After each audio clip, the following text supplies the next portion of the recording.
Please, speak as you might to a young child or a golden retriever. It wasn't brains that got me here, I can assure you of that. So, first trading week of April, and boy, oh boy, we can't say the market was calm, right? So, we've seen all the most incredible moves, and on the other hand, we finally got liberated. Now, liberated from what and why, and if it was the case, that's not up to me to tell. It depends a lot on your political view, I guess.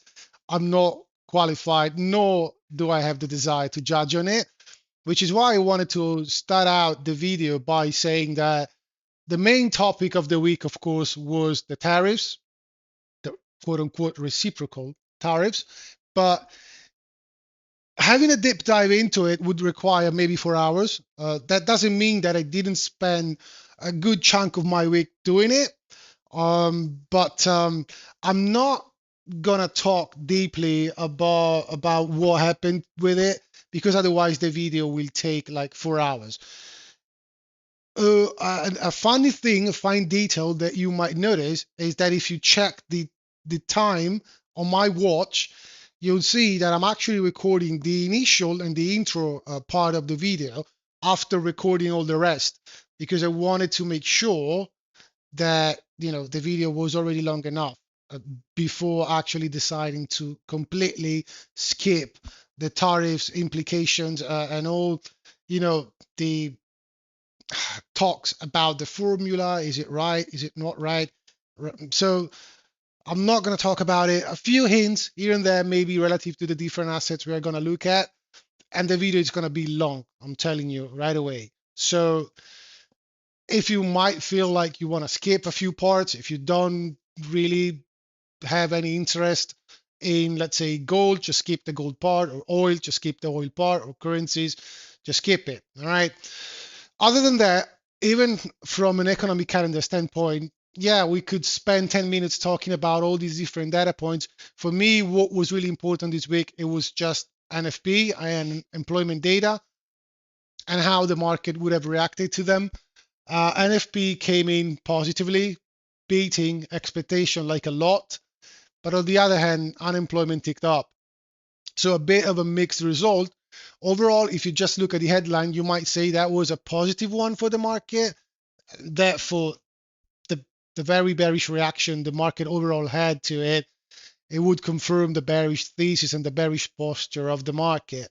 Now, of course, taking just the headline, it's not really what you want to do because you need to extrapolate a lot of things out of it. But again, oftentimes in the past, we've seen the market trading off of the headline and then just reassessing real things a day or 2 days later, which is why I was particularly curious to see what number we would have gotten and how the market would have reacted to it. All the rest, quite honestly, yeah, I mean, I watched it in real time, but I don't think it's worth spending 10 minutes on it talking about all the different things. All right. So there you go. That's how you might want to end up the initial part of the video and jump into the next section. All right. So let's have a look at the usual suspects as for the charts. And as I said in the beginning, not really going into the announcement of tariffs for all the reasons already explained. Let's start out with the DXY as usual. Now, compared to last week, what we've seen is basically a continuation to the downside in this case, because we were coming off of a bounce at the EQ of the macro range. We tapped into a relevant level as for last week, and then we continued lower. Of course, suffice to say, Trump put a bit of spice into it with the announcement, but overall, even with that, the direction was kind of set, you can say, right? You see a bounce, you see a failure at a relevant level, and then you see the market starting to roll back a bit.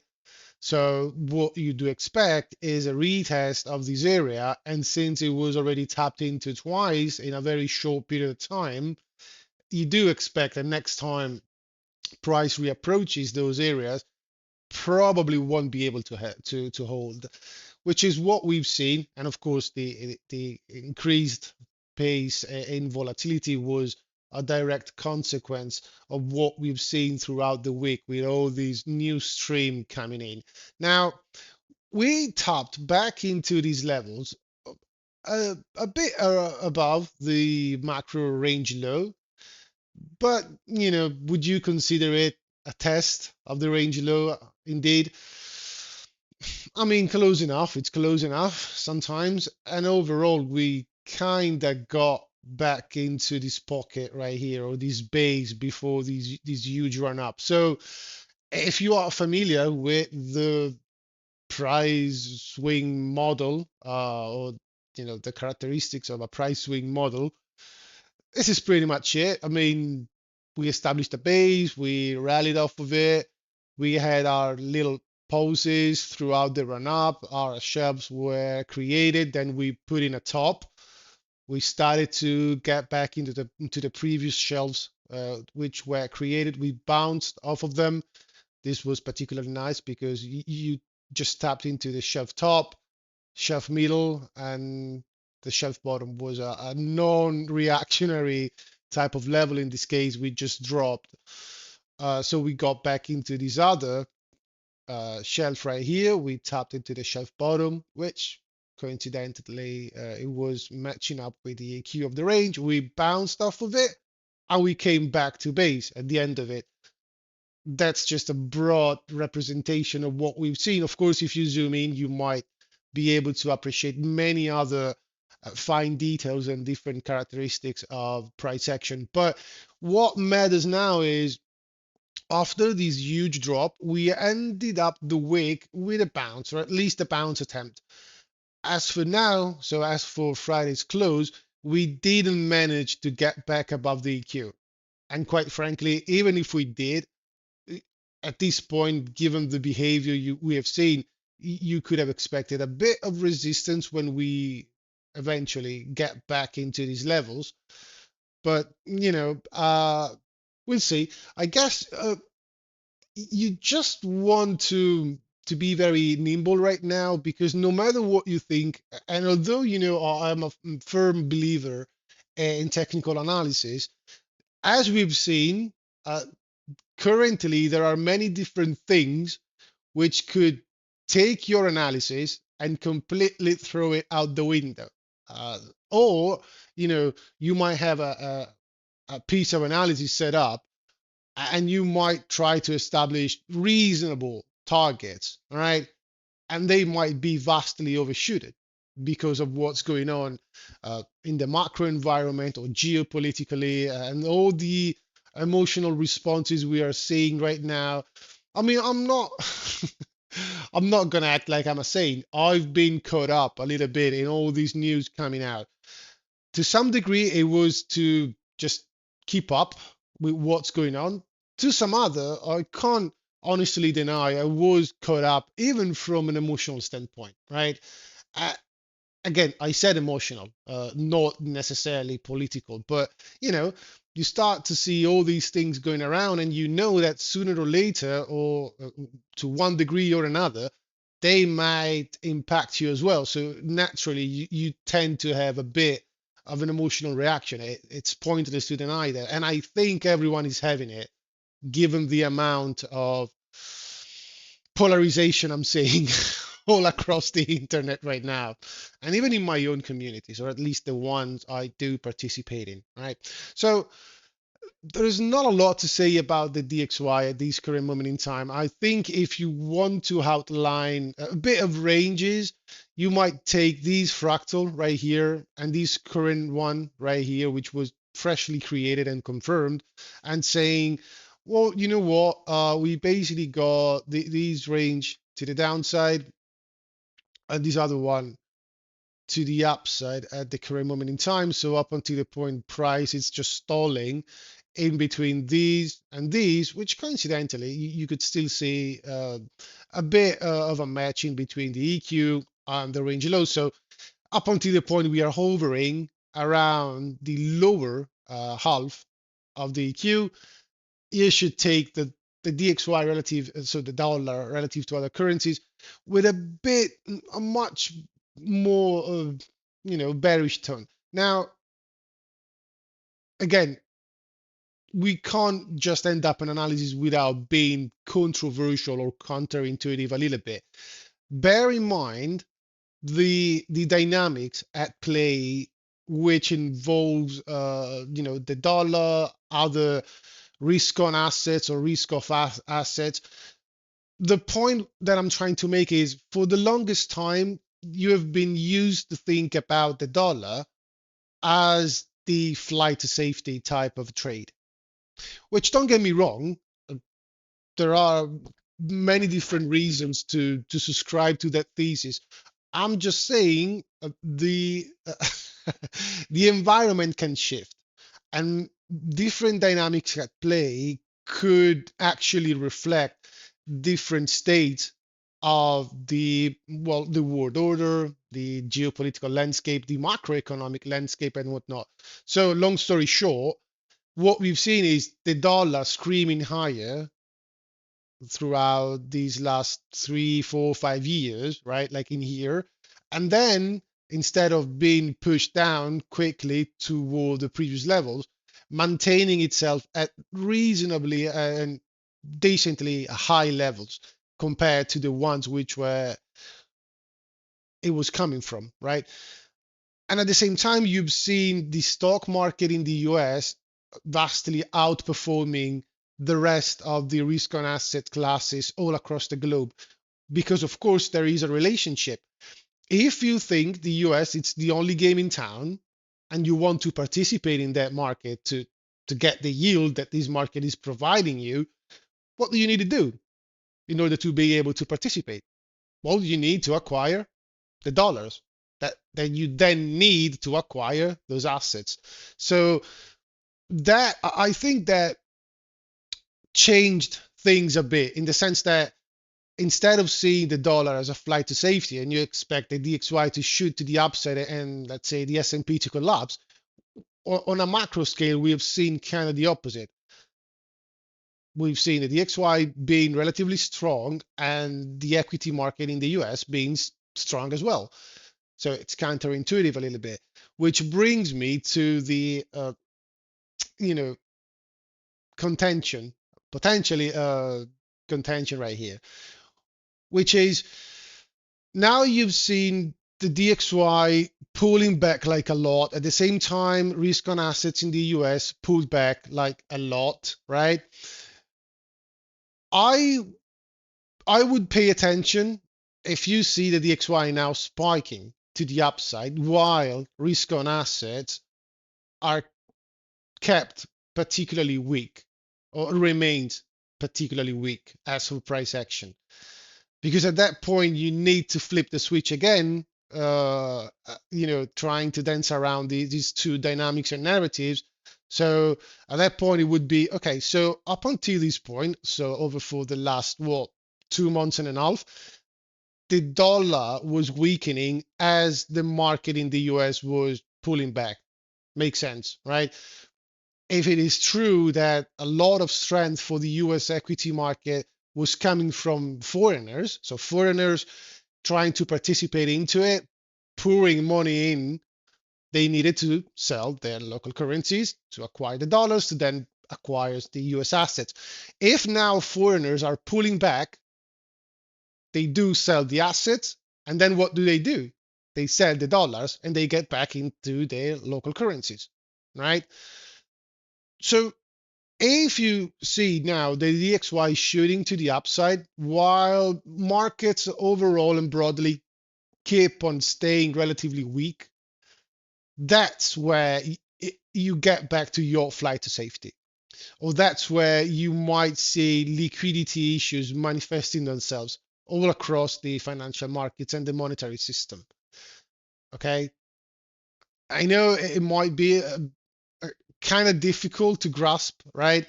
But you need to be able to flip this switch from one time to the other.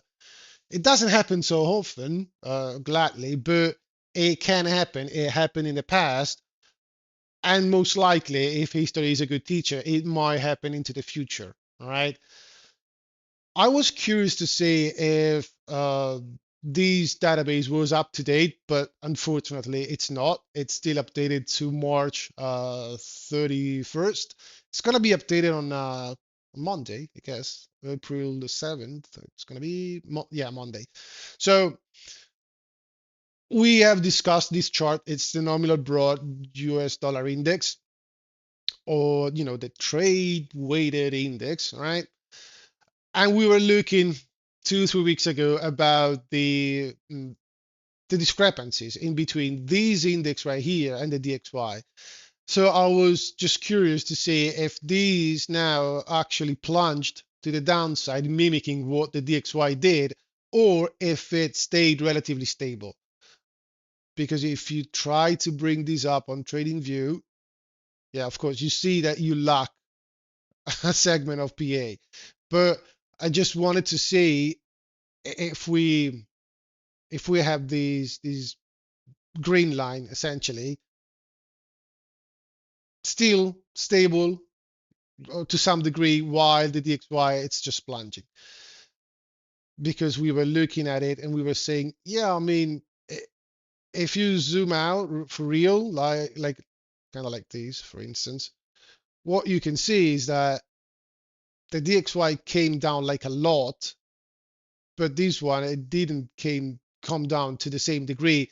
So the DXY is just a measure which is vastly overweighted toward the yen and the euro. But what about the other currencies? So I just want to keep on monitoring this one. All right. Unusual long segment for the DXY alone.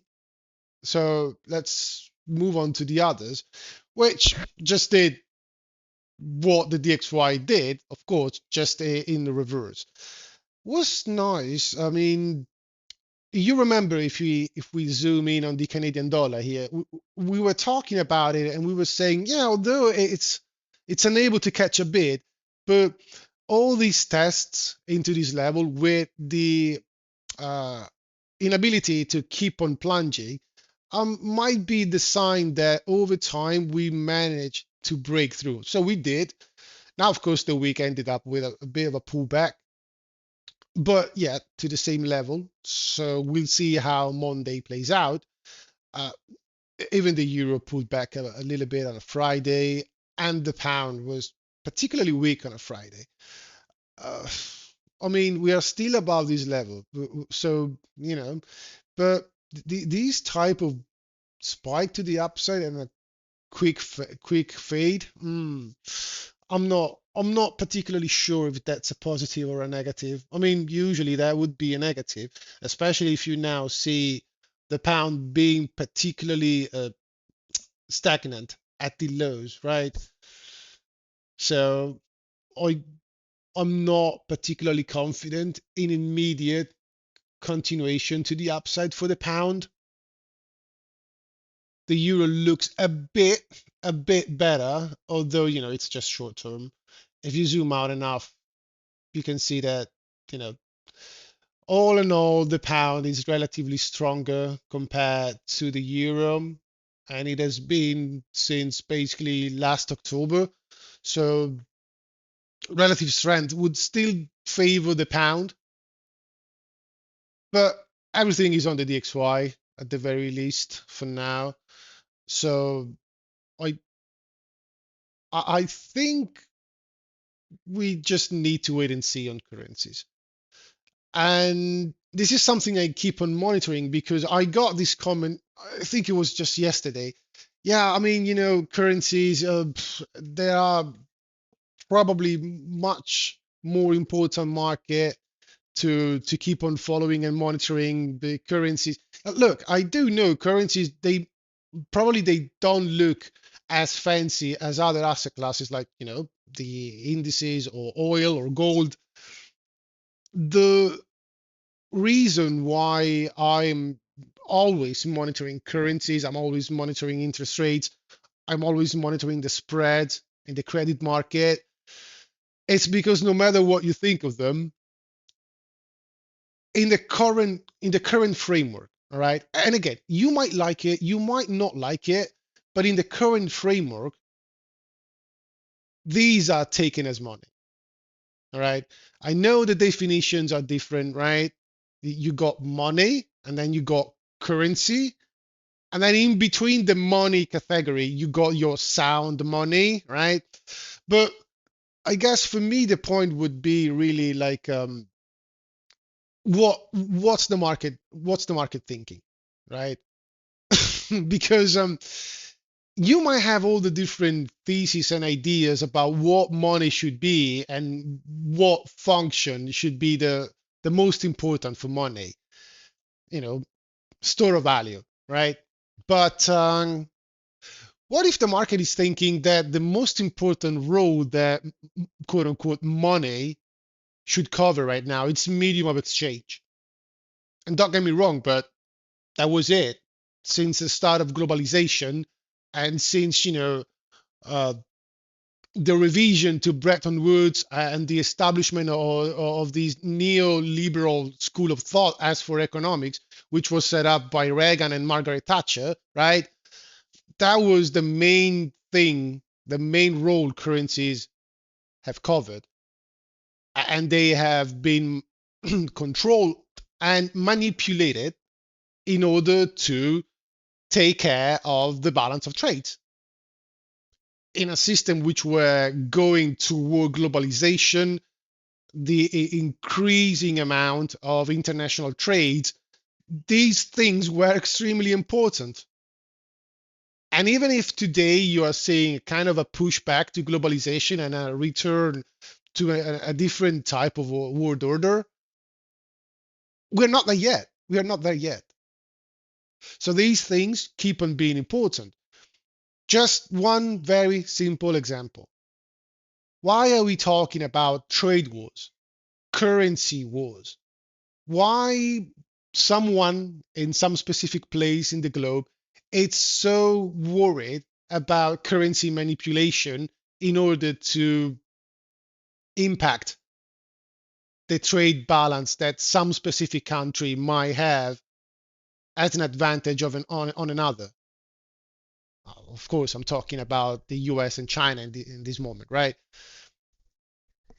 And you tell me, yeah, I mean they're boring. Yeah, they are boring, but just because they're boring, that doesn't mean they don't count. And I think fiat currency versus others fiat currencies, it matters, and it matters like a lot. So just don't discard them, right? Now, after this tiny little rant on currencies, the BRICS, I mean, the ruble didn't really move a lot because, of course, for some reason, Russia was, how do you say that, exempted by these tariff announcement. Was just left alone. Maybe because I don't know. They didn't want to add the tariffs dilemma on top of Russia since we are in that negotiation for the end of the war in Ukraine. Could be, maybe, I don't know. I'm not really geopolitical expert. Um, Brazil was hit, at least the currency, which is strange because Brazil was one of those nations which got kind of a benign type of tariffs rate. I think it was 10%, which is ironic because Brazil it's one of those countries which has the among all the others, Brazil has a few of the highest uh, trading walls, trading restrictions, trading protectionist type of measures, and it's a mercantilist type of a country. But yet again, it wasn't hit as hard as I don't know, Europe or fucking Vietnam, uh, Cambodia, many different things sounded strange in the rates of tariffs which were applied. I think as for these countries like Singapore, Vietnam, I mean it's pretty much self-explanatory. If I want to tariff China and hit China a lot, and if I got a bit of memory, and I do remember that last time I tried that, China just diverted its exports. Instead of exporting directly to the US, they started to send the goods to Vietnam and then exporting to the US from Vietnam. And maybe they were using some subsidiaries of their own local Chinese companies and whatnot. So, so it looks like now the administration in the US went like, yeah, I mean, fooled me once, you're not gonna fool me twice. I'm gonna impose tariffs on these near countries so that you're not gonna try the same trick once again. Maybe, who knows? Could be. We'll see how that play out. You could talk like 3 4 hours about this shit and not getting anywhere. I actually have a whiteboard with a few thoughts and answer and sorry questions that I wanted to try to answer, and yet I'm nowhere near it. So as I said, not a lot of details, but just a few hints here and there, because if you start to connect just currencies to all these other dynamics, and then you know that these are the dynamics about tariffs, trade wars, they can impact earnings of companies all across the globe, and earnings then impact how those shares relative to those companies could be repriced. And if, risk on assets as equities are repriced, what's going to happen to credit? What's going to happen to gold? Or if the industrial sector is crippled in some parts of the world, what's going to happen to industrial commodities? Which is why I don't get the, again, it wasn't a criticism. It was just, I guess, a benign objection. But this is my answer. This is why I don't overlook currencies, right? Now, after 20 minutes of currencies, and I guess everyone was put to sleep now, let's move to rates.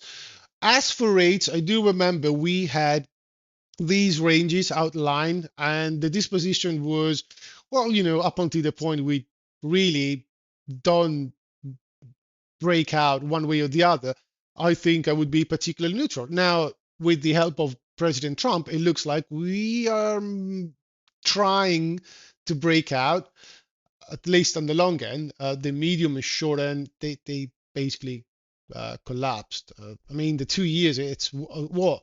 It closed on a Friday at the last price trading view is giving me it's 3.65%, let's call it. And I mean, all right, where is Fed Fund? Fed Funds is at, last time I checked, 425, 450 still. I guess that should be the range. Let's call it 425. Maybe I misspelled it before, but 425%. The 2 years is like what, 100 basis points almost below it. And if you remember, I talked in one of my previous videos of the relationship in between the 2 years and Fed funds, and which one is leading the other. So at this point, I know Jerome Powell actually talked yesterday on a Friday evening for us in Europe. I guess maybe it was late morning, early afternoon in the US. But he said a bit of the same, yeah, right? Data dependent. We need to adjust. We need to recalibrate. We'll see. We'll try to evaluate the impact of tariffs on what might potentially happen. Look, the bottom line is that at the end of the day, they're gonna do what the market is doing. And right now, at least as for now, Saturday, April the 5th, the bond market is pricing in lower rates. And you could also extrapolate off of it lower growth, lower inflation expectations. So I don't know what Powell is going to do. And I think whatever he says right now, it's just because he needs to say that, because, the stock market is already plunging. And sure, he wouldn't want to add oil on the fire with some dire comments, right? So that would be kind of my take on it.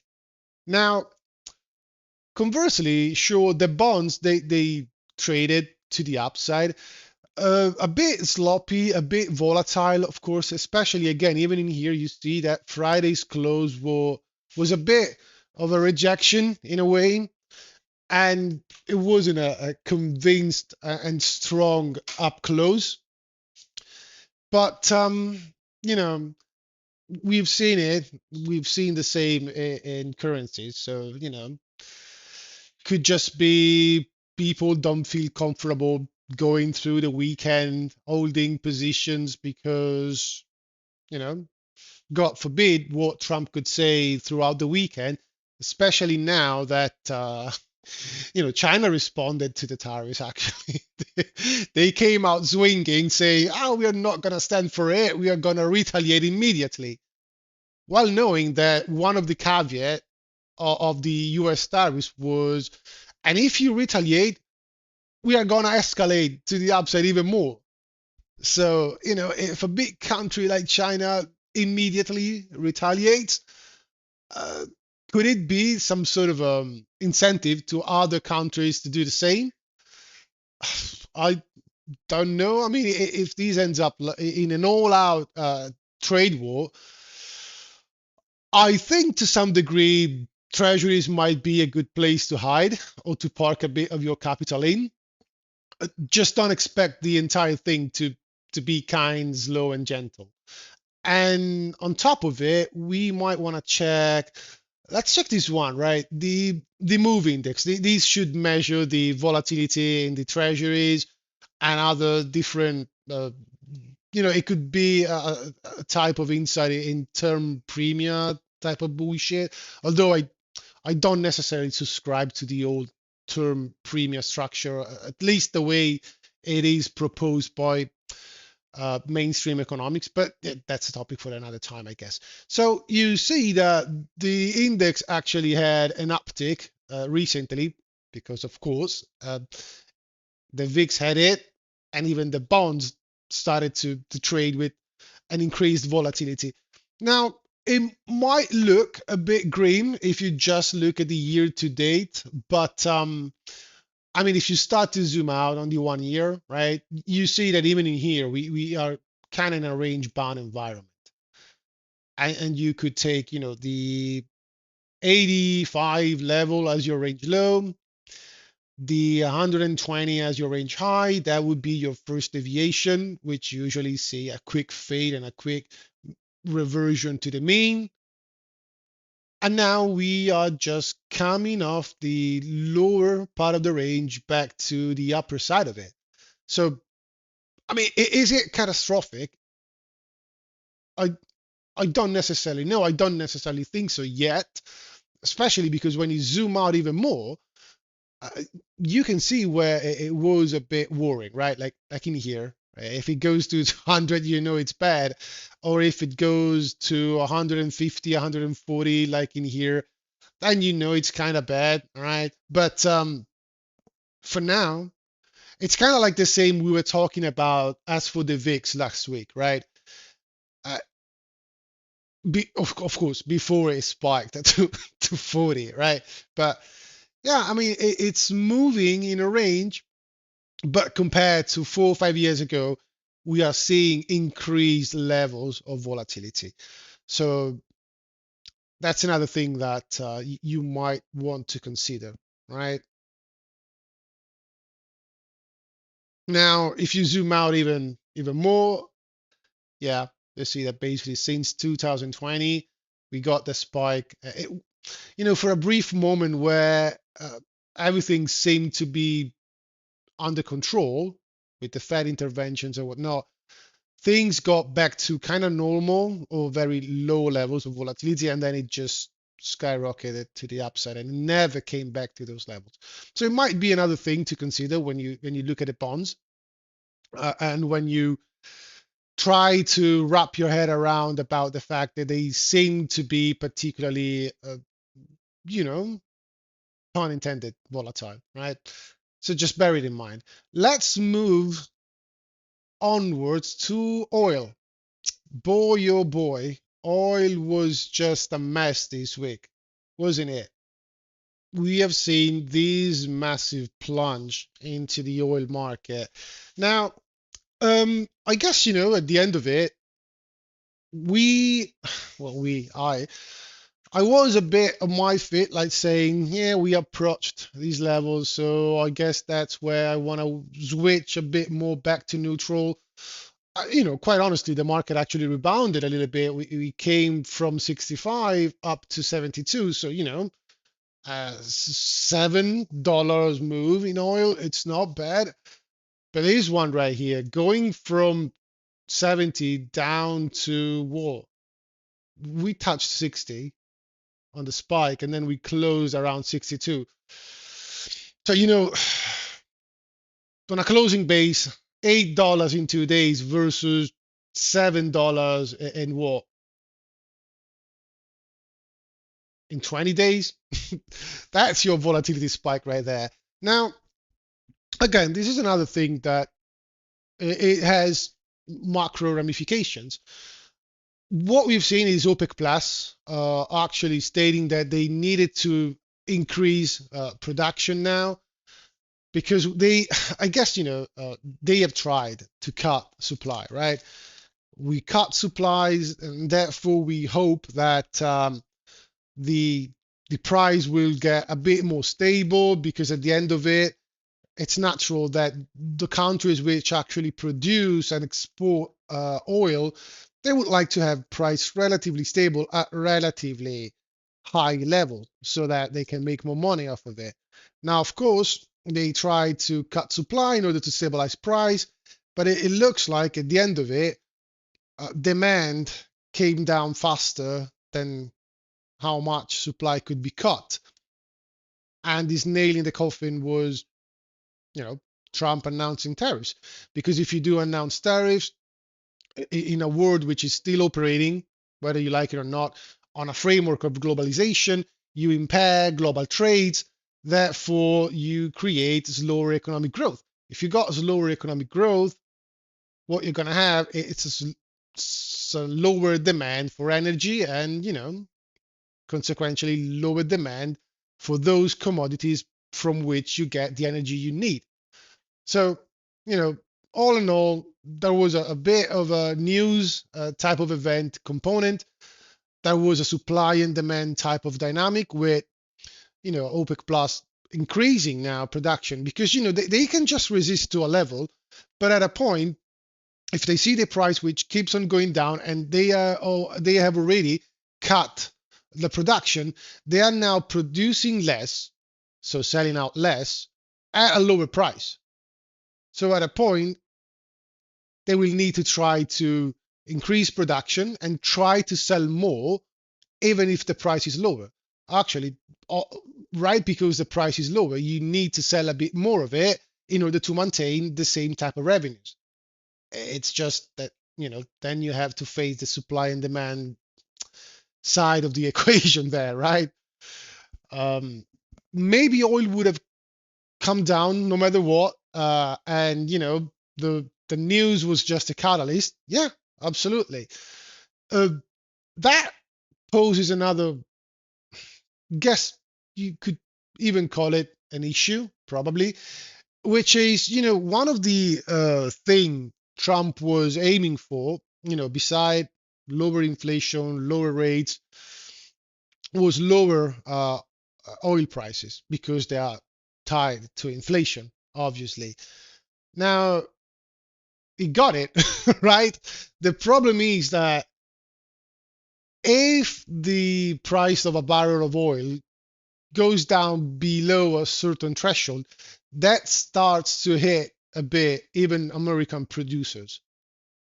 And so, it's not all shiny rainbow out there because then you start to eat up those corporate revenues, and whether you like it or not, they do create jobs. So if you eat up into those revenues, you might bring them to what? Fire people. Now, there are different thresholds, I guess, but generally speaking, when the barrel of oil starts to creep and to crack the 60 levels, you see problems starting to arise for US oil producers. Now, this might just be the upper side of a range which could be much more extended, and then you would have to calculate the median. So I'll say if I can find a much more precise type of measurement, or as far as where those thresholds, those pain thresholds might be. And of course, when you're talking about this, you're talking about mainly the break-even point, right? Where is that if price of oil collapses to, the producers cannot make a dime by, the process of extracting oil and then selling it out. If the commodity goes down to below a specific price, the producer is now operating at a loss. So what's going to happen? Well, they could do the same the Saudis did, or the OPEC Plus did. They could just cut production. If they cut production, though, what happens to price? It should come back up. But if it comes back up in an environment where consumers don't have enough money to, be able to absorb higher energy costs, not to mention energy costs are then reflected throughout all the production chain, then, you're going to sell even less of the already lesser production you're extracting. So I don't know. I guess it's something that, it's fine. It's fun to speculate on, but then, as usual, you would need to assess price in real time, right? Let's move on to gold now. Oh, well, I guess gold was particularly straightforward. I mean, it just had these two bearish days while everything else was collapsing, which, how do you read that? Well, considering something like the S&P went down 10% in 2 days, oil kind of the same, and you know, but when you see these cascade of effects, a lot of people are getting margin calls. They need to get out. They are forced liquidated. I think those are the times where gold, and we'll see if this is just a short-term thing or it's going to be a much longer-term thing. But if you don't have any more money, or if you are suffering huge losses or in other sectors or parts of your portfolios or assets that you hold, in order to manage them, you might need to use gold for the very purpose you own it for, which is insurance policy. Gold, you sell it when you need cash. It was quite interesting to see, even on the lower time frame as for the week, we've seen gold spiking to the upside on Wednesday. Then it came down, right, on Thursday after the announcement by Trump, of course. We filled the gap completely, almost to the T, right? And then we bounced. Now, the problem with that bounce is that it wasn't sustained, it was rejected at the previous apex, which is now established, and then gold started to roll back. We got another spike when NFP came out on a Friday, I think, but then again, gold kept on going down. If you zoom out, is it really bad for gold? Did we have something like this in the past? I say, yeah, we had it back in here, right? Or here even. Did it change the overall trend for gold? No, not yet. So, I mean, although it might seem a bit bearish, just bear in mind we got back into this pocket right here and we are hovering above it for now. And look at how many levels we got below market price, which could potentially provide a bounce to gold in the short term right here. So I think, technically nothing changed. And if I was considering the you know gold bullish before, what would you say now about the geopolitical climate? Did it improve or did it deteriorate with these announcements on Wednesday, on this Liberation Day? I'd say they deteriorated. So uncertainty just went up. We do know it's not bad to be into gold when uncertainty is particularly high, right? Now, again, the usual problems about liquidity events, uh, they're always looming, and gold is not immune, right? But still, even in that event, I think that's a buying opportunity for gold. So we'll see about that. And just a little bit of a spoiler, I think there might be the case for buying opportunity elsewhere, right? I'm not sure if you are there yet, but it could be that at least for a tradable bounce, there might be buying opportunity in other markets. Wink, wink. Not gonna tell you now, but you kind of grasp it, right? Uh, let's have a look at something I don't usually bring up a lot, but copper, right? So Dr. Copper had this massive dump, which again, if you zoom out enough, is it that bad? No. Was it volatile? Yeah. And most importantly, was copper subject to these new implemented tariffs? Not, not yet. Among other things like a few minerals, pharmaceutical, which is ironic again. I know I promised to not dig a lot into it, but it looks to me like the whole tariff thing, they were brought up to not only take care of the trade deficit, right, but also to kind of spark America to get back to produce the things that they need and the things they depend on. Because they've seen throughout the pandemic that it might be a bit of an issue if supply chains just falls apart and you don't have access to those goods. So we are going to implement tariffs in order that all those items, widgets, and whatnot that we do like to buy, well, now we are going to produce them here so we are not dependent on the foreigners. And on top of it, we are bringing manufacturing, jobs, and whatnot all back to the US. Fantastic. I mean, I'm not arguing against the plan, right?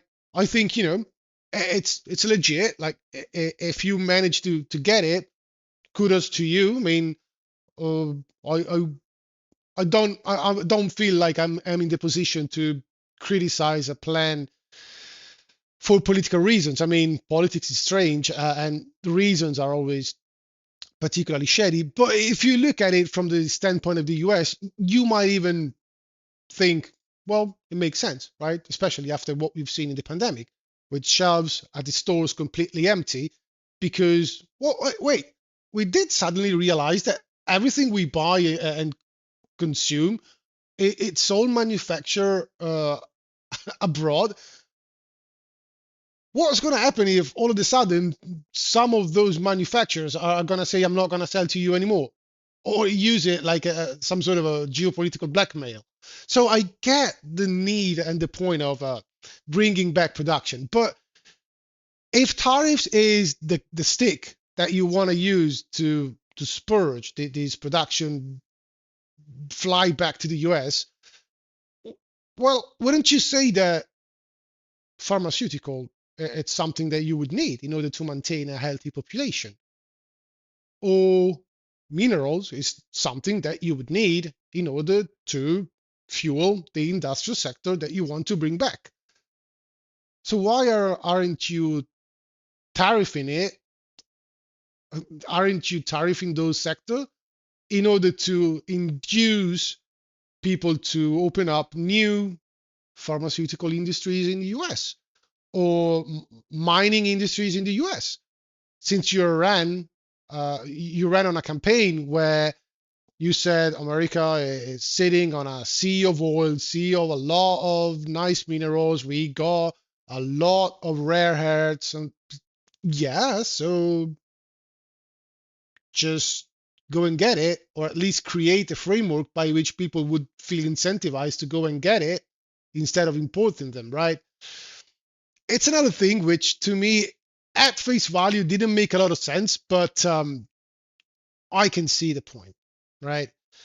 Yeah, I mean, there are a few things where if we face inflation or shortages temporarily, it's not a problem that we cannot manage. If we face shortages in minerals, in pharmaceuticals, that's where I got people with pitchfork walking down Pennsylvania avenues, come and get me. So that was the rationale, I guess, behind the old thing. But back to copper after this tiny tangent. It came down. Now it wasn't tariffs, so at least for now, it doesn't mean that it couldn't be tariffed later on. But I guess there was a huge run, yeah, a race to buy copper right be, because of the tariffs coming in. So it could be some sort of dynamic, as we've seen with many other things, people hoarding that thing because you do think that in a week, in 2 weeks, the madman, the orange man will come out tariffing this one thing.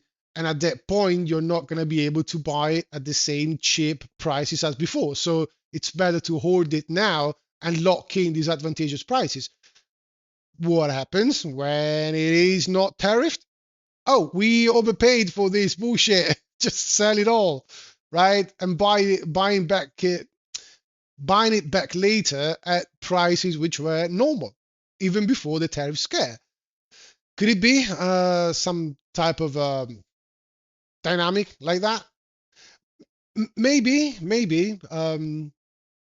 Or it could also be these tariffs are going to send the global economy in a massive global recession. So we don't expect a lot of demand for copper, which is, of course, historically one of those industrial metals which are used pretty much in everything right now because we are vastly dependent on electronics. So if you see this thing or the demand for this thing coming down, especially keep on coming down, because this one right here, it might be just a knee-jerk reaction, as for everything else, right? But if you see it keep on plunging, then you know the market is pricing in something no bueno for the overall economy, right? And if you remember the good old copper to gold ratio, right? Shocker, right? It's still particularly low, but although you might look at these sudden moves and it looks like the end of the world now, it's quite illuminating to think that the copper to gold ratio it's in a downtrend since 0708.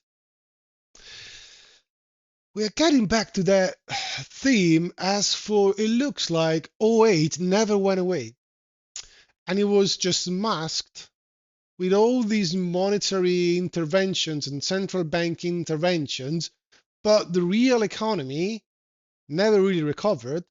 We have been living through a silent depression, and you can see it if you check stuff like the purchasing power of people, the wealth gap, the inequality, the the difference in standard of living in between the top 10% and the lowest 50%. So again, when you start looking at these things, you see that when you zoom out long enough, far enough, stuff have just been a bit dire over the last 15 years, really. It's not just a thing of the present. Um, you can look at the current behavior of gold and copper. So now this is just a ratio. These are the two assets taken one by one. And then there was this one which for me was particularly nice. Look, this is the ratio compared to interest rates. And now in this case, I guess they are taking the benchmark, so the 10 year, yeah, the 10 years. What you say is that historically there was a good enough correlation. And this chart is nice because you can really zoom out like a lot. I guess you can get back to, wow, the 1800, the middle of the 1800. Maybe that's a bit too much because, of course, the economic system was different, the world was different, everything was different back then. It would be disingenuous to take on those type of relationships, right? But let's bring something which is a bit closer to our times and ages, right? So let's have a look at the period in between, the 90s maybe, or the early 2000, right? The early 2000 might be good after the dot-com bust and whatnot. So what you see is that you got a pretty nice correlation, if not in those events where something is impacting the relationship to a degree, where you create these massive deviations, and then naturally everything kind of comes back in line. So in 07, 08, you've seen that these copper to gold ratio was massively up. We were taking on a huge amount of risk. The economy was booming, or at least, it was reaching the peak, right?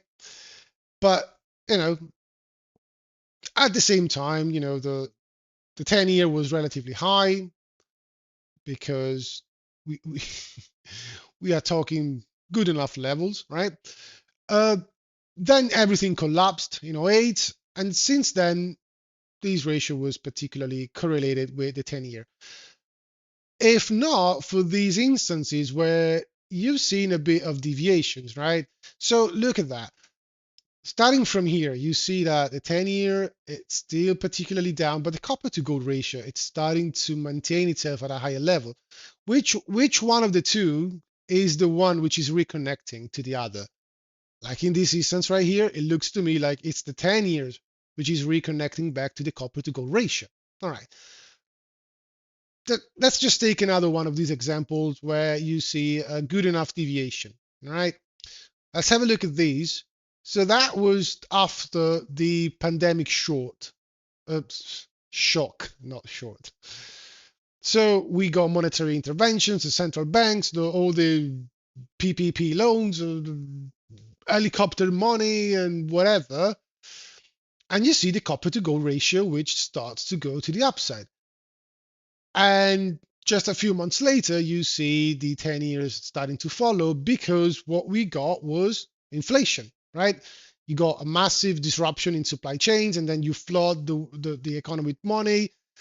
Yeah, of course, you're going to stimulate economic growth, but at the same time, you're also going to stimulate the inflation pushes because there is not enough goods and services to be purchased relative to the amount of money you injected into the real economy. Okay.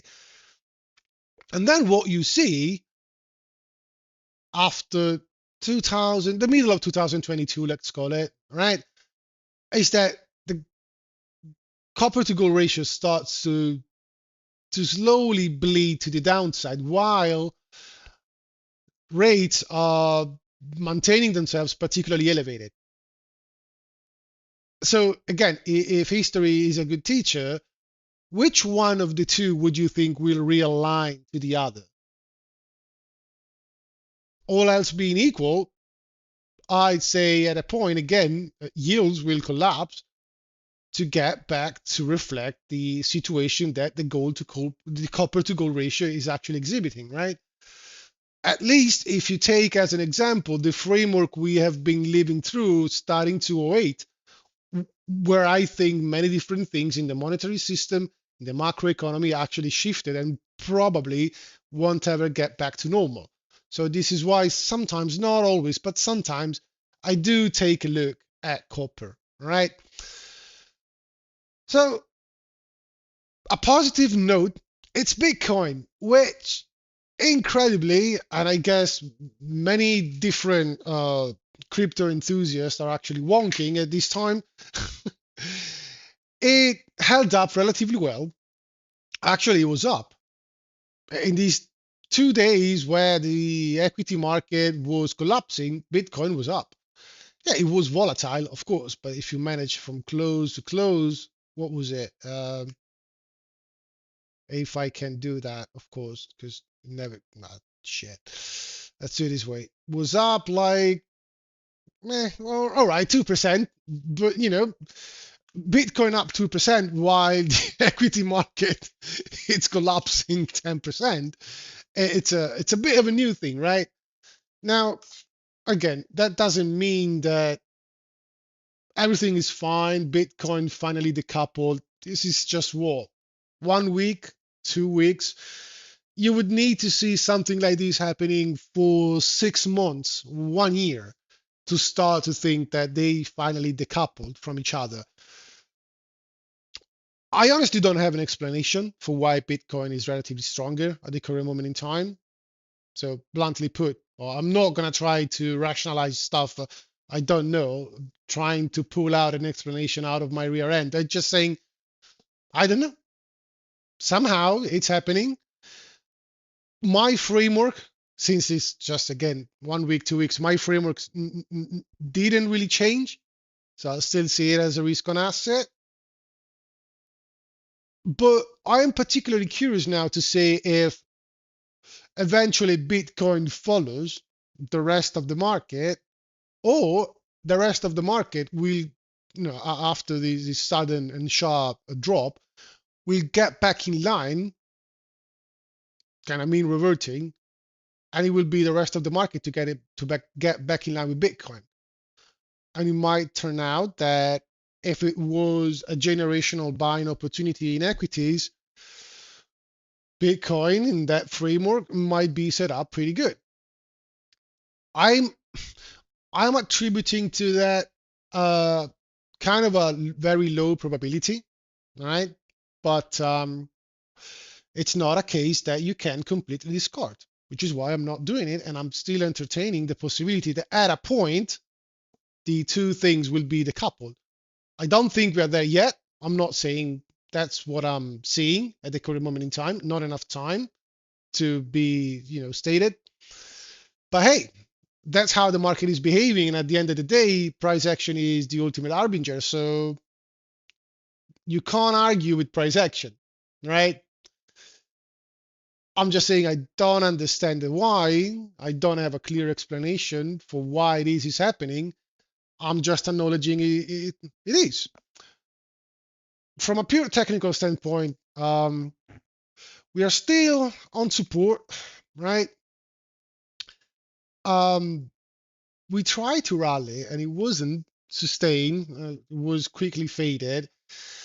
I guess now the point becomes, can we really try to push, or it's kind of the same as usual. If we keep on stalling at the lows after 1, 2, 3 attempts to go higher, that's what's keeping me on the a bit more bearish angle, to be quite honest. Now I know it's weekend time, not a lot of volumes. We'll see how the market opens up on Monday, but if anything, I would be kind of neutral on Bitcoin because I tend to not be particularly bullish on stuff which I do consider risk on assets if everything else is coming down.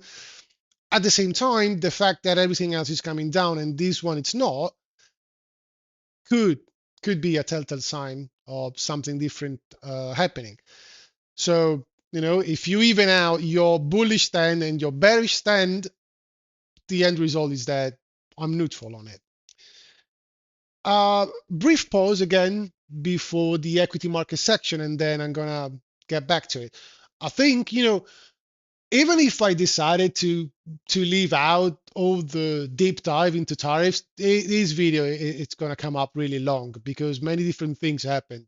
Yeah, of course, I added a few hints here and there about tariffs, not the whole thing, but a few hints, which maybe contributed to make it a bit more of a long videos. But anyway, I'm just talking shit right now.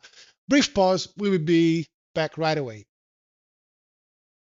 And so finally, let's have a look at the equity market. Now, let's start out with, a panoramic view of the four major indices futures in the US. Well, I mean, it's a chart which speaks on its own, right? I mean, bad, bad week.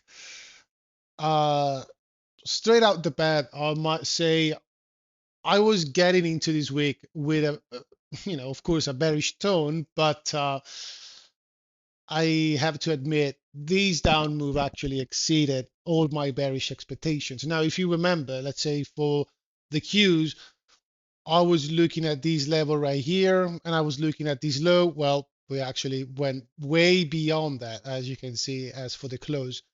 Same for the S&P or ES futures. I remember I was discussing these levels right in here. We really got past it. Yeah, I mean, I remember I was talking 5,400 even more or less. Absolutely no bounds at that level. We got straight back down to the next relevant one. And finally, we actually stopped in this pocket right here. So, not cool. The Dow, I guess it went down even more. And the Russell was, to me, the Russell was always the much more prone to be fucked and not cool. I mean, if you zoom out on a weekly time frame, let's try to do this mental exercise. The Russell took out these lows right here. They got back in this pocket, which quite honestly should act, or hopefully would act as support. At least that would be the logic. But looking at the others, it's look. I guess it's hard. It's very hard to be remotely positive after a week like this, and I get it. I mean, it was a huge nerve wrecker, right? When in indices you see volatility picking up like this, and you see the market having these moves. Like, look, if you measure, let's say, the NQ futures from the open right here on Wednesday, right, to the close on Friday, that's 11% in 3 days.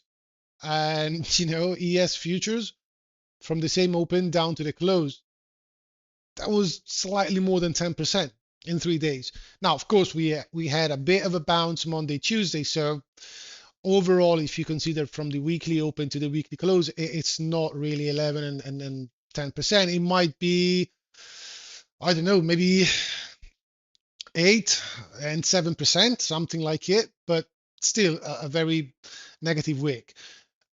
Let's look at how the week actually developed itself, reminding the premise of last week. So the Sunday open gap to the downside, we got it right at the weekly open. Then Asia went actually down, and of course you got your New York open at these levels right here.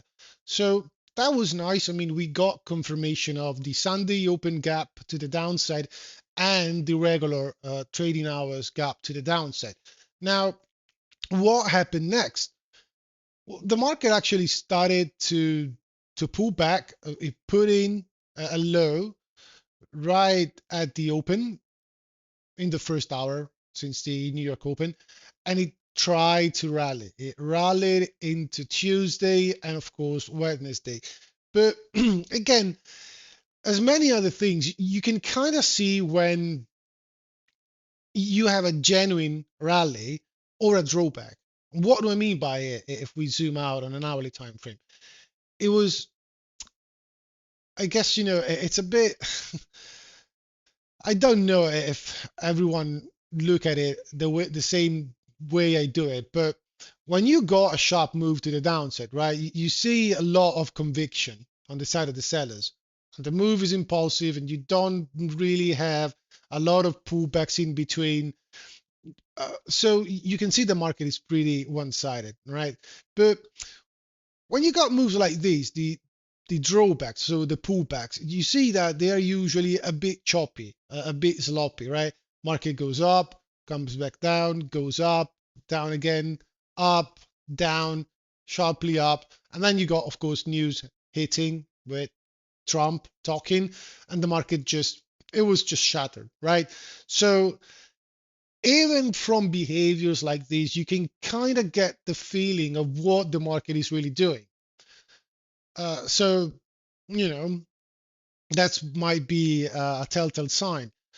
So, other than that, the market just kept on plunging throughout, Thursday and Friday. And if we look at the close, well, we closed really, really near the weekly lows. So even in here, not a very strong close. We didn't see what we, I don't know if we necessarily, but what one might hope in, which is a bit of a short closing around the close. So people just cover their shorts and they're done for the week. If the market closes like this, again, same as last week, right? You should take it as a sign of weakness. All right. Now, if we zoom out and we take a look at a different layout, we kind of see the same thing, right? We got the target for SPY and the Qs vastly over exceeded.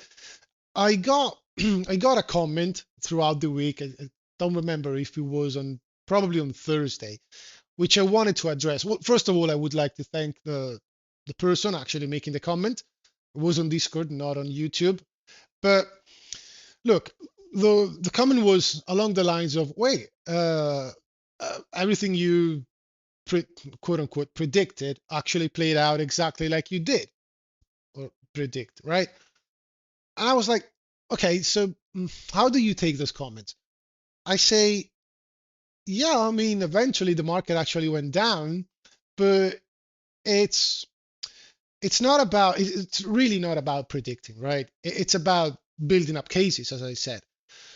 Because if you stand by that specific prediction, I was talking about a market gapping down and keep on going down. So none of the two main predictions was absolutely truth in isolation and in a vacuum. It was more of a mix of the two, because on one side we've seen the market gapping down in the futures, right?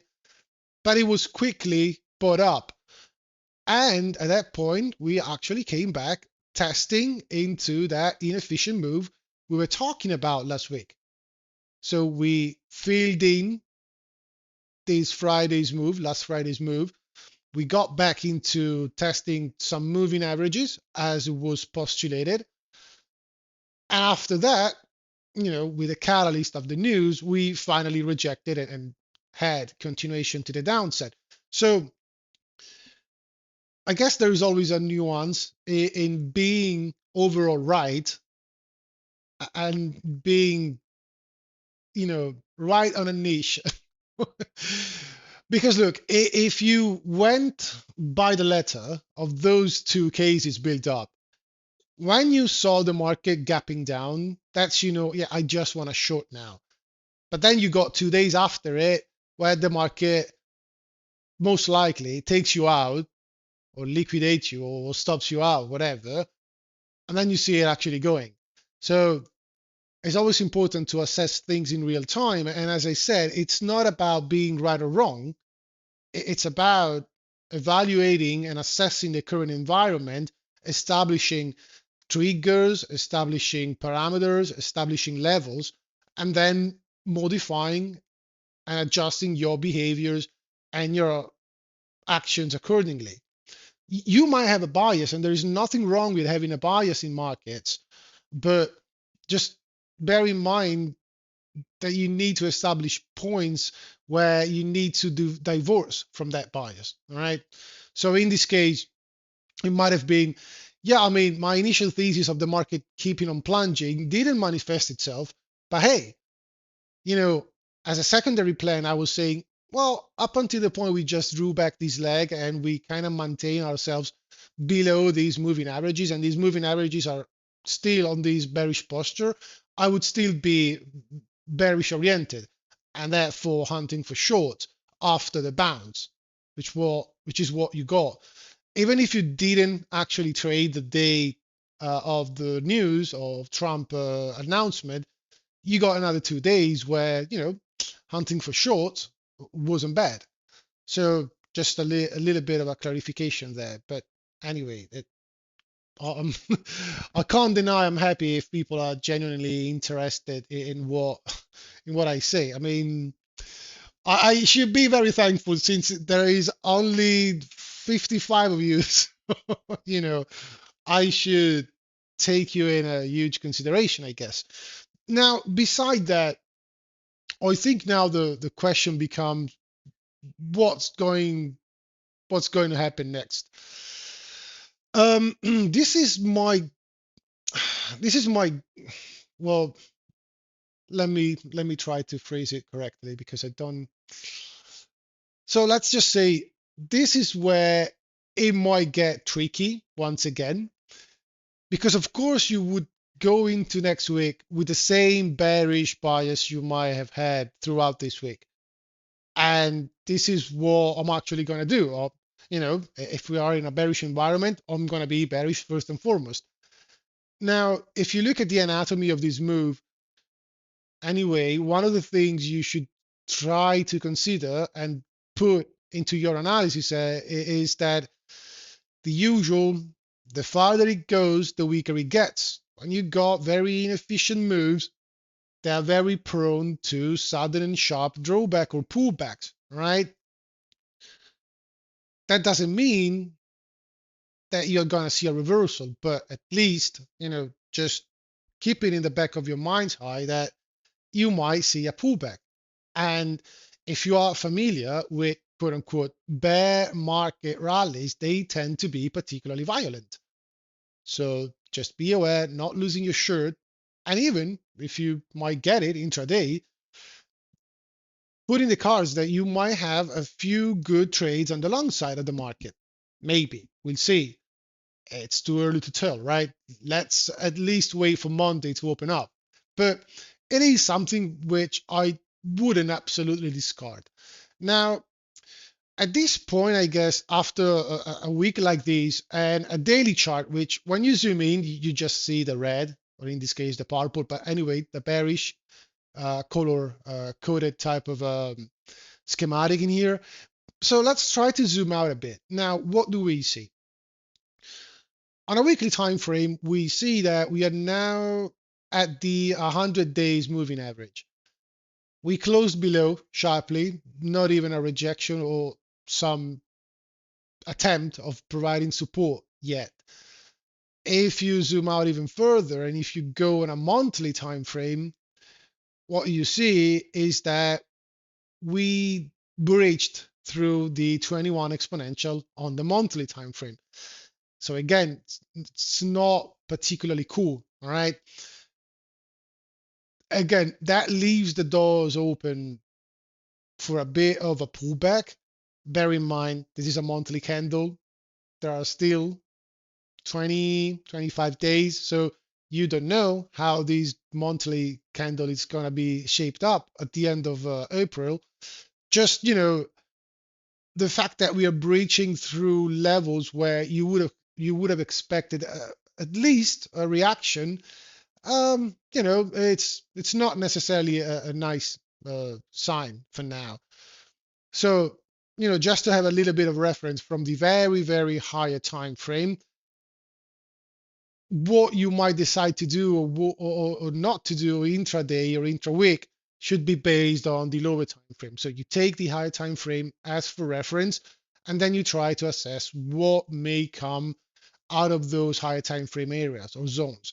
So I do like the weekly time frame here a bit because not only you see that we got at this point the 200 days moving average right here, which is grinding to the upside. But if you get back to previous segments of price action, you see that overall it was a good area for the market to bottom out at after the lows were put in, following 2008. So the overall trend of the market, beside the pandemic, the outlier, right? But other than that, it was a place where very important lows were established. So At this point, with this amount of volatility, would be a lot to ask for ES to actually come near it. So around 4,700, let's say, which it would coincide with a bit of a structural level. You see the structure, you got hold highs in here, you got these hold high in here. So there is support around that area. And if we keep on trading based on the panic and the emotions and all these tariffs madness, it might be that you actually see ES actually getting back down there. We are talking 300 points, right? With the VIX at 40, 45, 300 points in an entire week, it's not a mission impossible for ES, right? IQ is kind of in the same spot, although, I mean, yeah, the moving average would be here, the two same structural level would be kind of in line with it. So if we keep on being bearish next week, that's where I would be looking for. And again, I've been wrong before in establishing targets, and we have exceeded those targets. So be ready for everything. Um, I'm not formulating a specific plan for what it's gonna be next week because I feel like these two candles right here, I mean, how much would you expect the market to keep on plunging after being extended so much without at least a bounce attempt? Again, I'm not saying you should buy that bounce and holding it, you know, for eternity, but even blindly shorting Monte, hoping for another 200 points continuation right away. I mean, I I honestly don't know, which is why I am particularly on the wait and see mode here. I don't have the same level, the same degree of confidence in establishing scenario A or scenario B compared to what it was maybe last week or 2 weeks ahead. Uh, so I think I'm just gonna wait and see. My disposition is mainly bearish, um, but it is again bearish overall. That doesn't mean that you might have again 2 3 days where the market tries to rally a bit. All right. Then we'll see if that bounce, as it was in these previous iteration, will be faded or not, and if we keep on maintaining a bearish posture, right? Now, on the fundamental side, what you might say is, look, the market is trying again to reprise future earnings for the S&P as a whole. We were rejected at the 200 days moving average well before and well ahead the Trump announcements. Now you might say, well, okay, that was priced in because everyone, basically knew that he would have come out saying something about tariffs. It was the platform he ran on. Historically speaking, in recent years, breaking the 200 days, it wasn't necessarily a death sentence, especially after 2008, right? Because that's where we started the playbook of the Fed interventions, and therefore every time the market was collapsing 15, 20%, 25%, the Fed was stepping in and backstopping everything. So you've seen in the past many different iterations, like this one right here, for instance, right, where the market just briefly breached through the 200 days moving average, and then it was a good buying opportunity. So is the playbook changed or shifted this time around? Because we've seen the bridge, the attempt to reclaim it, and then the dump. Yeah, I mean, you can blame it on Trump, of course, but on Friday, Powell talked and he said that, you know, along the lines of for now, we don't feel the need of doing shit.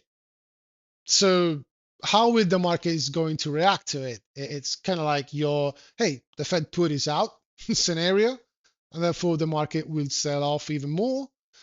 Or it's just, yeah, I mean, he can say whatever, but at a point, he will need to come for the rescue to restart QE, to cut rates down below 2%, whatever. Maybe, but it's going to take time. And remember that the next FOMC is not going to be up until May the 7th. So many things could happen in between now and then. So long story short, I wouldn't count on Jay Powell for now. All right. And then there is all the political game which is played. Like, do you remember the narrative? Trump was demanding for lower rates. Powell was saying, no, Powell, they won't come from me. All right, you know what? Might have said Trump, keep the Fed funds where you want. But at the end of it, we don't care about the overnight rate. What we do care is about the real economy. So what we need to do is just to bring down rates for the real economy, aka your 5 years, 7 years, 10 years, and whatnot. So under that perspective, one way or the other, Trump was particularly successful by doing so. Is it going to be a negative or a positive overall for the US economy and that for the stock market? Well, I tend to believe if rates are particularly low, they are pricing in lower growth and inflation expectations. And so when you think about the market trying to reprice low growth, therefore low earnings for businesses and corporates, then, as discussed last week, that infamous price to earning ratio needs to be reassessed and the stock needs to be repriced. So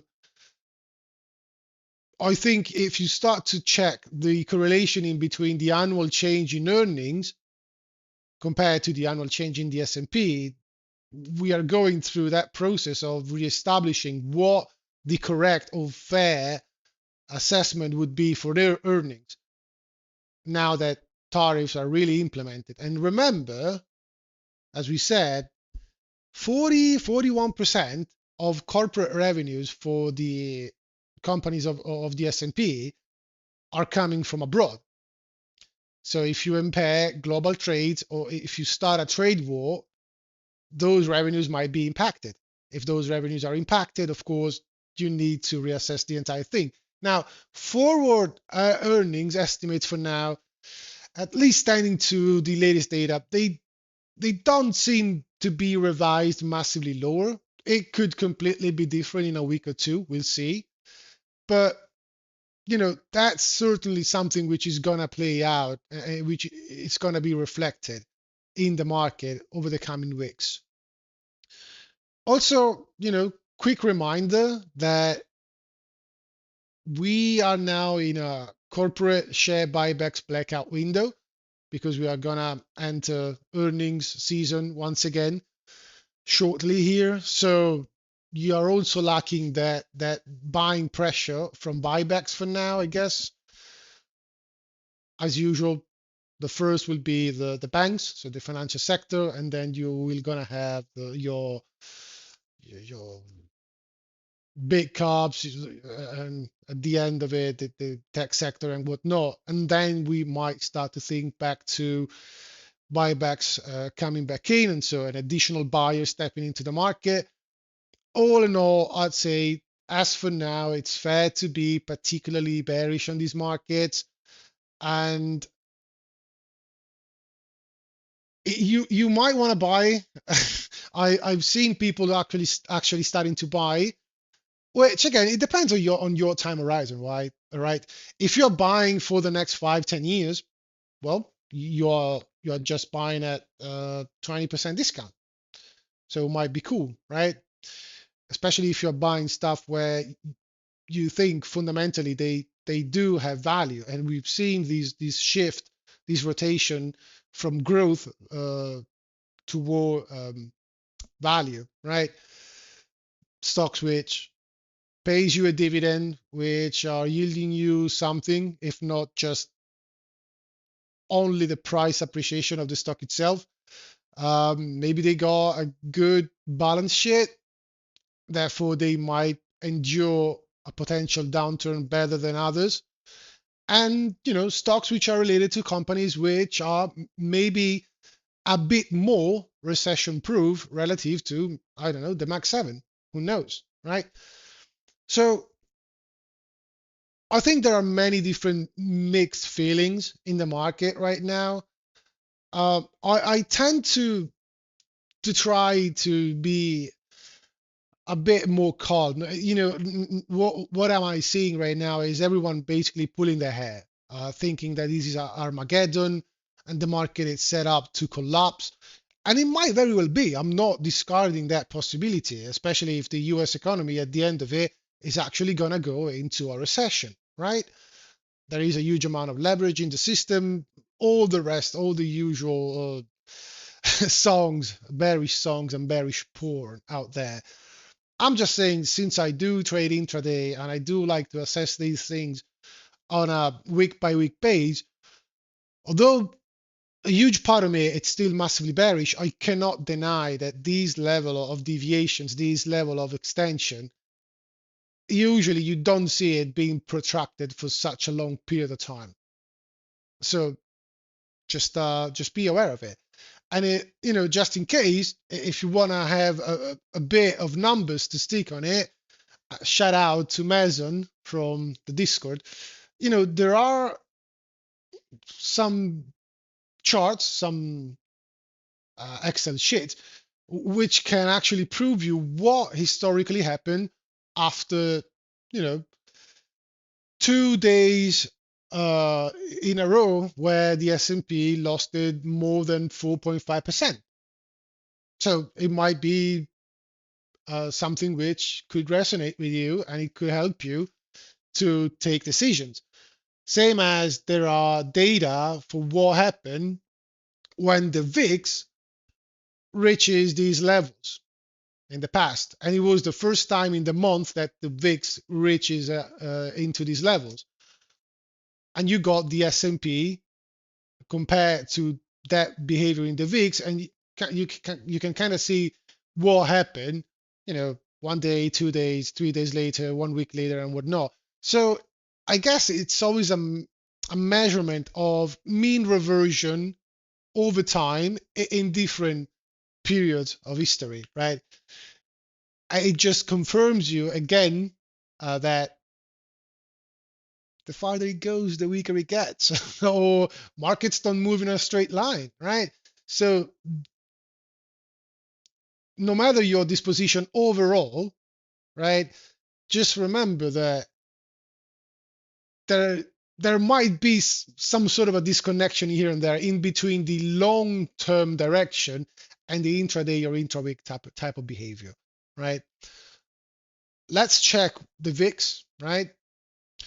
As you can see, I mean, if you zoom in on this one, now it's even more evident, right? When the VIX stopped to cool off and it started to rear its ugly head once again, you see that's basically where the equity market kept on collapsing once again. Um, we are looking at levels on the VIX right now, which I'm not going to say they are unprecedented because we were there in the past, but 45. I mean, you need to get back to where? April 2020. Hmm. Wasn't it just right after March? What do we got in March? Oh yeah, the pandemic shock. So, I mean, we are dealing with historically high levels of volatility. Of course, you don't need me to tell you that. Um, and we are seeing right now that even the credit spreads are starting to tick to the upside. Now, up until the point, because we went through this chart in the past, but up until the point, the market was kind of stumbling here and there, but credit spreads were kind of subdued or still kept relatively low. If you remember, like if you take the S&P, right? If you start to think back where we were in December, January, right? We've seen all these tiny, tiny dumps, short-lived dump right here, December, January, February 2025. When you look back at it, you see that overall, throughout that period, credit spreads were particularly low. So not huge concerns. Then what we've seen is that they started to blow out in middle of March. Now, let's zoom in a bit just to have a bit more clarity. So middle of March, they blew up a bit. Then, there was that period where, well, yeah, it was just a false, a fake one, right? Around the end of March. It seemed they were starting to get back a bit together with volatility. And the middle of March was basically in here, the bounce, right? To then just keep on reaccelerating higher and now touching into above levels that you've seen in August throughout the yen carry trade debacle. So even credit spreads right now are sending a bit of alert to the overall market. So now you got volatility as for the VIX, credit spreads, market structure, which is not good at all, the you know consumer sentiment, which wasn't good 2 weeks ago or 1 month ago, and surely it's not improving now. And unemployment ticked up a little bit, just 10 basis points. Other than that, and as we've seen in the beginning, NFP came in relatively good, actually beating expectations. But again, that's another thing that if you start digging into it, shouldn't it be bearish? Because look, if the data are on, one of the most followed and weighted data as for the labor market, if it comes in massively positive, beating expectations, and no matter what, you see the market completely discarding that positive piece of news and keep on plunging, that's your market reacting negatively to what should seem good news. So that's another confirmation that we are really, really bearish. If the market cannot rally, even on a good data point coming in, that's where you just want to be bearish because the market is showing you that. It means that the market is looking at other things which are taking precedence over, something like NFP. And again, we get back to tariffs, global trades. And with global trades, again, comes dollar availability. Always remember, in a system which is all levered up on the US dollar as the global reserve currency, when dollar availability starts to decrease and you don't have access to funding in the dollar system, but on the other side of the balance sheet, you got a massive amount of dollar denominated debt, you start to have imbalances in your assets and liability side, or even your cash flow at a point. Because what is one of the main ways by which other people outside of the US can get access to dollars? Global trades. I send you my goods, you send me the dollars that I need to service my debt that I took out, and it is denominated in dollars. So if you stop that mechanism, you stop the flow of dollars from the US to the rest of the world, but at the same time, the rest of the world still has the debt, which is denominated in dollars and which requires dollars to be served or paid down or rolled over or, whatever. So that's another dynamic which might be at play and which might bring, all these things to converge toward the same type of direction, which at the current moment in time, it's to the downside. Again, many different things. I guess really there is no point in keep on talking about it. At this point, you know the drill, you know the risks. Uh, I'll just say, just watch carefully what's going to happen, especially Monday, Tuesday. Watch what's going to happen with the US administration now that China responded to tariffs with other tariffs. watch what happens from, let's say, coming out from Europe, another main trading partner of the US. So I know it's hard, and I know it sounds pointless to be caught up in the geopolitical game, right? Look, I don't like it. I like it as much as the next guy, which is not a lot. But if that wasn't impacting price action, I I would have gladly avoided that. But what are you gonna do? That's the framework we live in. So that's how we roll. So with that, I think this video is gonna be like 1 hour and a half long, if not more. Probably too much. And again, as I said in the beginning, I didn't even touch or went deep into all the ramifications tariffs might have, uh, because otherwise we would have been here talking for 4 hours maybe. I hope you find it at least a bit helpful. I reckon there wasn't a lot of insights or plans or quote unquote advices or hints for the stock market next week, but I hope that even the segment on the DXY, rates, currencies, oil could have uh, added a bit of value there. All right. So with that, I leave you off, wishing you a nice Sunday, a nice start of next week, and well, hopefully a bit of a less volatile market, although I wouldn't count on it. All right. Be nice and be cool as usual. Neil's out.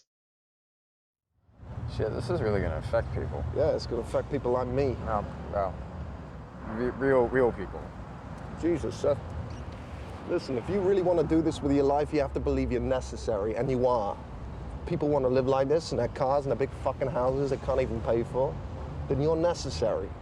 The only reason that they all get to continue living like kings is because we got our fingers on the scales in their favor. I take my hand off when then the whole world gets really fucking fair, really fucking quickly, and nobody actually wants that. They say they do, but they don't.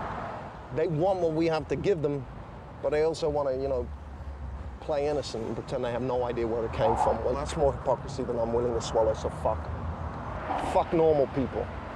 The funny thing is, tomorrow if all of this goes tits up, they're gonna crucify us for being too reckless.